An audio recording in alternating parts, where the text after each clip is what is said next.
He breathes heavily. 2 fingers. Gone. His head appears smashed. In front of him, someone is grinning creepily, giving him a dish. The man looks horrified as the dish holds a cockroach and his fingers. In a 3-star luxury restaurant called Soleil, a man and a woman toasted their wine glasses. The woman is Akai Miyuki, a hostess. She liked the taste of the wine, just as she would expect from a 3-star restaurant. To top it off, they were seated in a VIP spot. Rumor had it that securing a reservation here was nearly impossible, sometimes taking years. Just as she expected from Kaneshiro-san, she flattered him with a smile. He replied, saying that is there even any restaurant that could turn him down, with a tongue of God like his. He was Kinjo Masaru, a gourmet writer. Every restaurant wanted his review. Lately, he'd been receiving a lot of invitations from overseas, and it was overwhelming him. The woman was genuinely amazed. Someone asked the chef to check their plating. However, the chef didn't approve, saying it needed to be redone. The woman was shocked and asked what was wrong with it. The chef replied that she had included too many ingredients the customer disliked. He reminded her that their restaurant was Soleil, and he wouldn't tolerate spiteful cooking. Akui Zen, the owner and head chef of Soleil.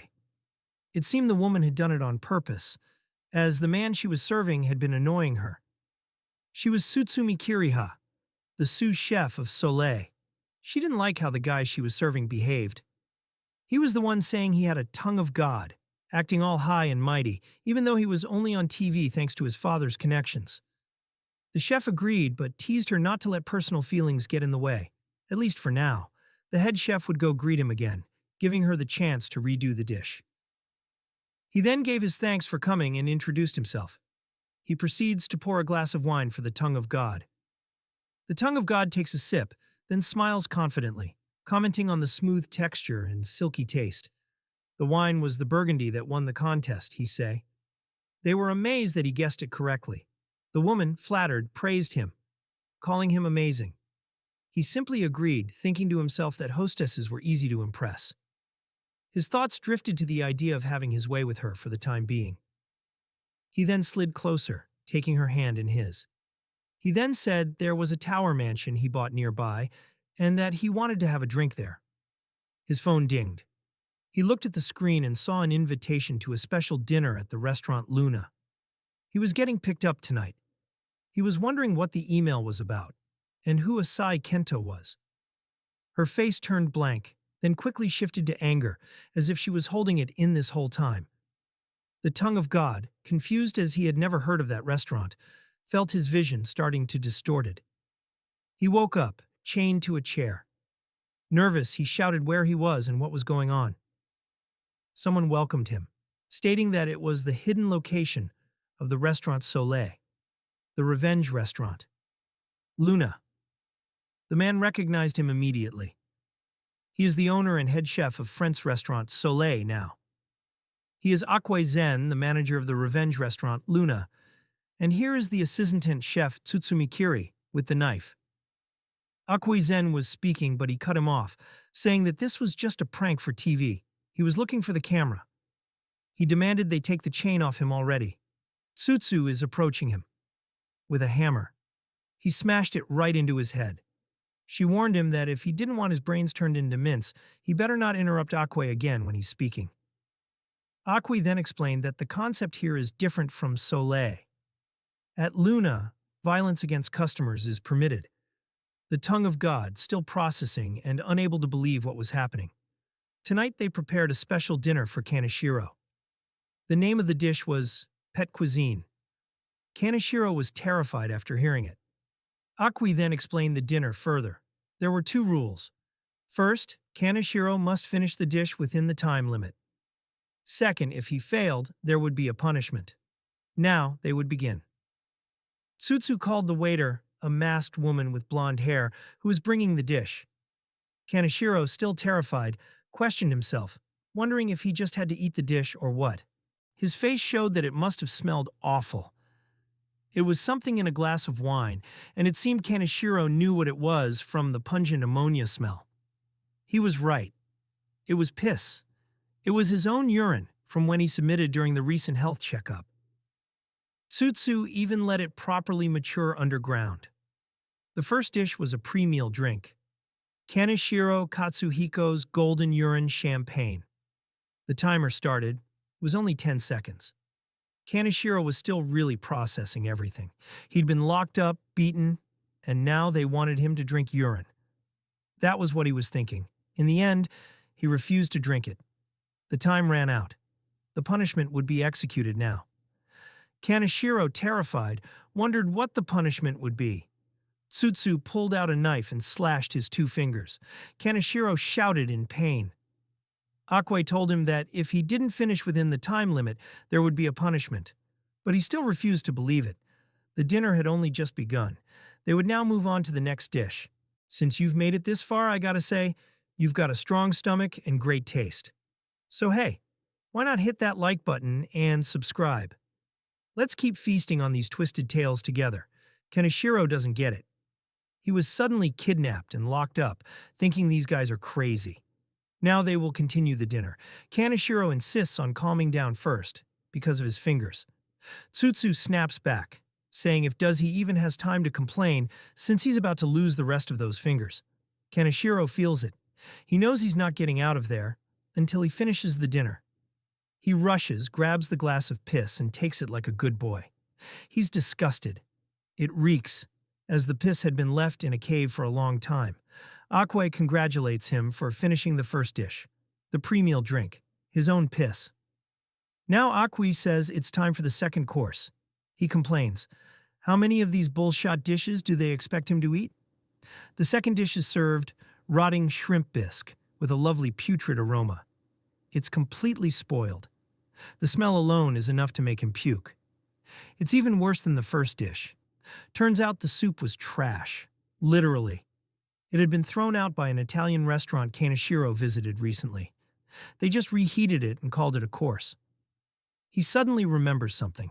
He told the Italian restaurant he'd promote them if they paid him. They turned him down, so he purposely gave them a bad review. It was the cause of the restaurant's downfall. He asks if what's happening to him right now is some kind of revenge for his bad review, insisting that he was just being honest. Akui said that the time limit is 3 minutes. Kaneshiro then says don't ignore him. He's the guy with the tongue of gods. His reviews are absolute. They only laughed, making fun of him for saying he had the tongue of gods. Kaneshiro asked, what's so funny about that? The wine that he had highly praised when they were at Soleil was a dirt-cheap wine worth only 700 yen.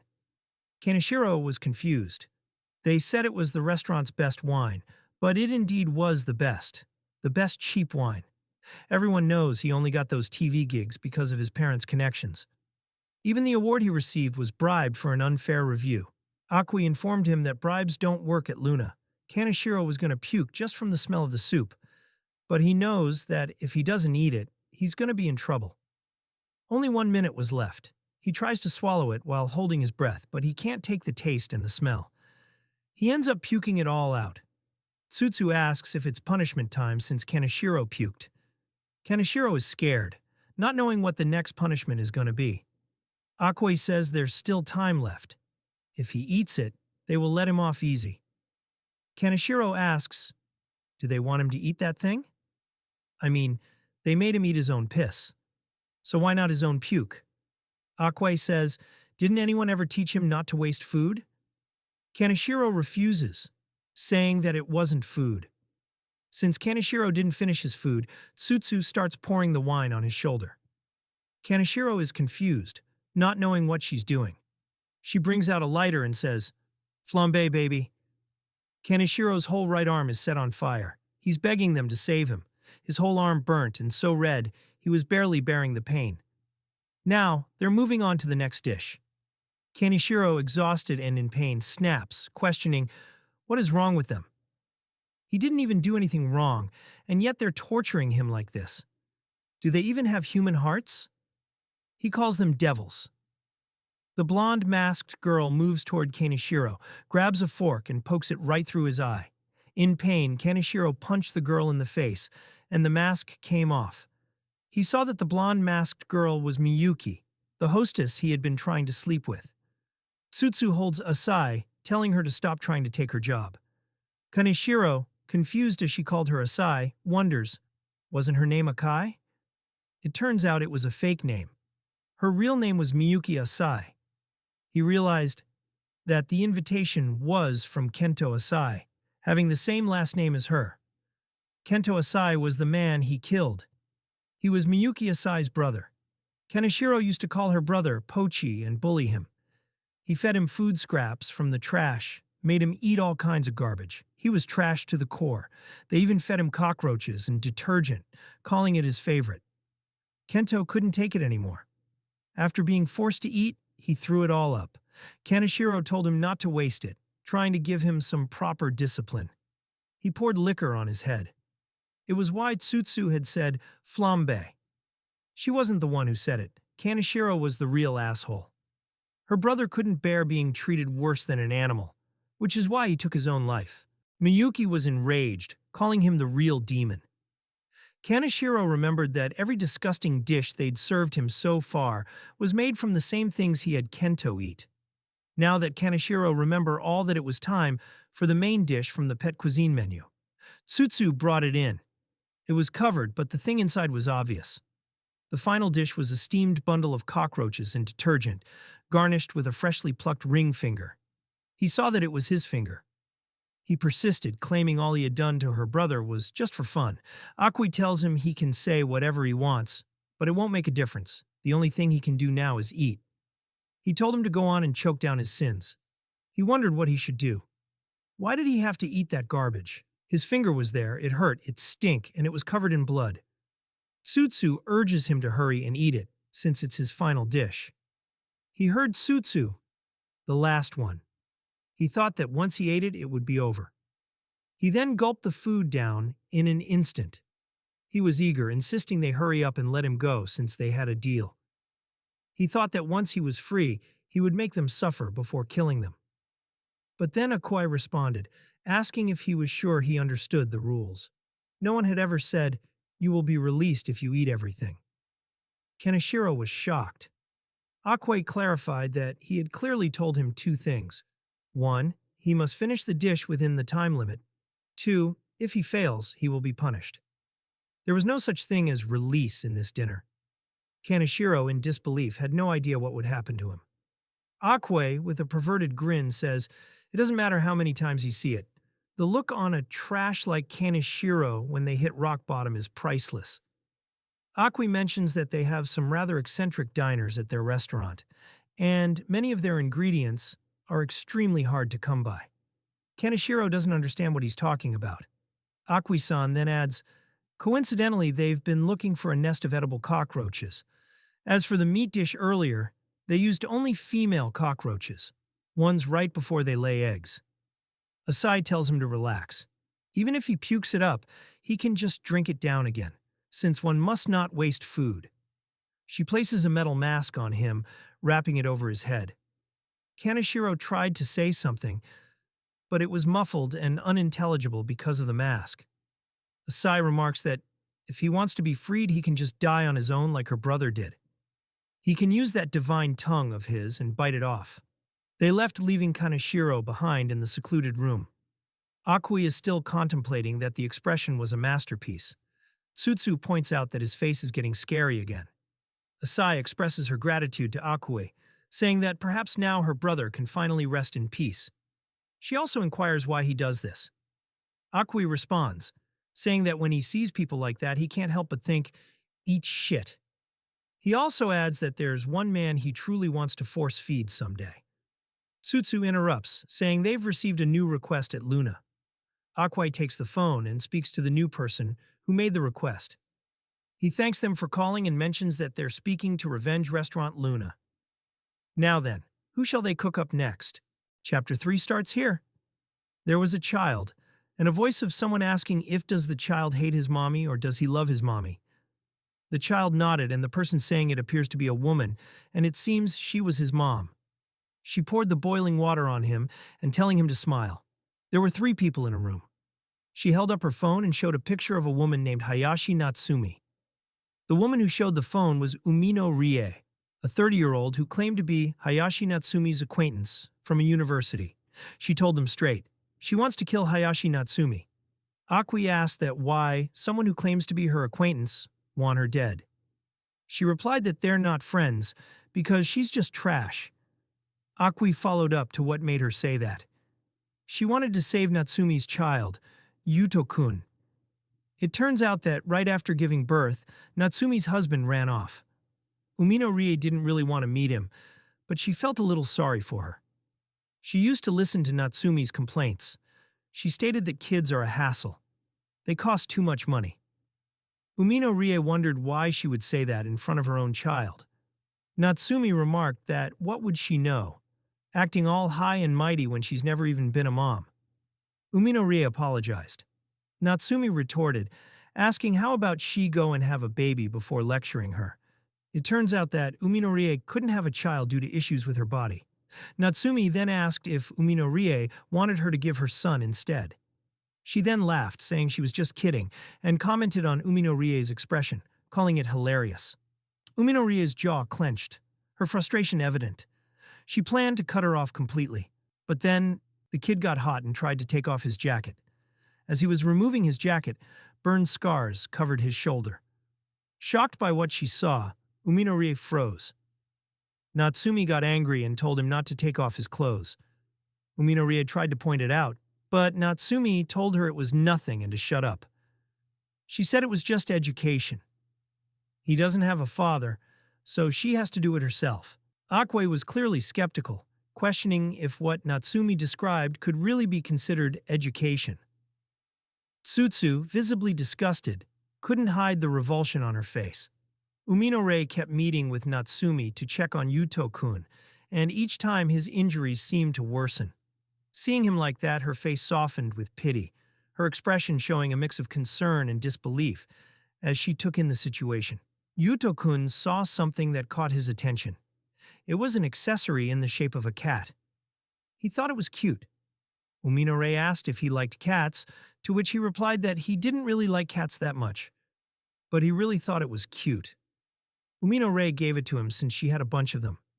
Yuto-kun couldn't believe it and thanked her. Akui asked if she had ever tried to report her to the police or child services. She mentioned that she had suggested it many times, but Yuto-kun always refused. He always says he's fine. Umino Rie, however, isn't convinced, so she responds, telling him that if there ever comes a time when he's not fine, or if things get too tough, he can contact her using the number she wrote on a piece of paper. She blamed herself, thinking that because of her, Yuto-kun ended up suffering severe burns all over his body. They even found foreign objects, like cigarette butts, in his stomach. It happened because he tried to contact Umino Rie using Natsumi's phone, and he got caught. Akui thought, since things have gotten that serious, shouldn't she be arrested? But no, it was ultimately ruled an accident. Tsutsu questioned how something like that could even be considered one. It seems she got a lawyer who used to be one of her bar clients on her side. The burns were dismissed as Yuto-kun accidentally tipping over a pot. The foreign objects we blamed on a habit of putting random stuff in his mouth. After that, Natsumi didn't even visit him in the hospital. She was out having fun. He was with some guy, and it seemed even he was only interested in her for her body. She's just yapping that she remembers saying to him that she wanted a cat, not a kid. Then he shows up with some cheap cat-shaped brooch he picked up. It was the one Umino Rie gave. She got pissed and crushed it in front of him. She even remarked now that Yuto, the nuisance, was gone, maybe she'd finally get a cat. From a distance, Umino Rie watched, her anger quietly boiling after hearing everything. Umino Rie stated that she is married with a stable income, while Natsumi has cut all ties with her family. So if Natsumi dies, she can adopt Yuto-kun. She begged them to kill Natsumi, a woman who can't even tell the difference between abuse and education. She wanted her to suffer just like Yuto-kun did. She said that this was the only way she could atone for what happened to him. Education. Akui had just thought of the perfect dish. If you finished it, why not comment, hit that like and subscribe button? I'll really appreciate it.